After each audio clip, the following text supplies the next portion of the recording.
Yes, Sylvia, about a dozen Latino political and civic leaders came together in Pilsen today calling on the Chicago Board of Education to defy Mayor Johnson's wishes and to keep Pedro Martinez on as the CEO of CPS. Now, they cite the fact that Martinez is a homegrown product born and raised in Pilsen, a graduate of Benito Juarez High School here, and they say he has been looking out for the city's taxpayers by not giving in to some of the Chicago Teachers Union's most extreme contract demands. Take a listen.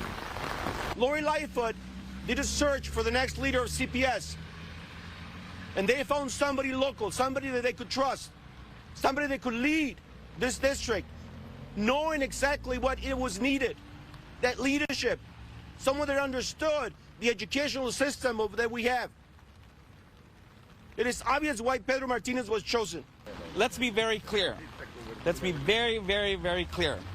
Brandon Johnson is disrespecting the Mexican community of Chicago. Yes. That's right, that's right. Yes. Viva Mexico! We said By his actions of going on the attack of a CEO of the Chicago Public Schools. That's wrong! Has made he's a role model not only for this community, but Chicago has become a national model of how you run a school district. So clearly causing some blowback here in the Latino community. And last week we reported that Mayor Johnson had asked Martinez to step down.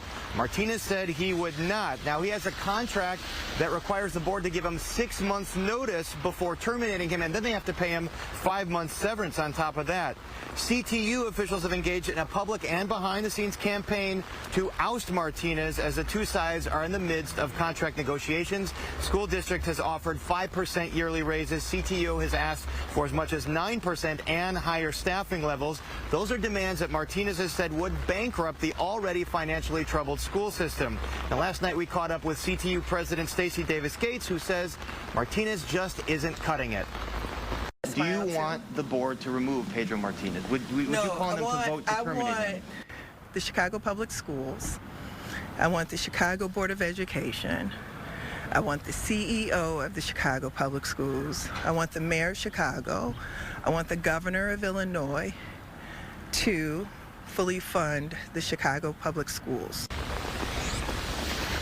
Now, the two sides are meeting in a public bargaining session as their negotiations are at an impasse on a new contract, and the school board is set to meet on Thursday afternoon where they could consider terminating Martinez. We're told that a group of older people and some of these Latino leaders will be there in support of Martinez. That is going to be very fascinating to watch. Sylvia Perez, this rift just going wider as the days move toward that school board meeting. Yes, Back to you. It's going to be interesting to see what happens for sure. Thanks for that, Paris.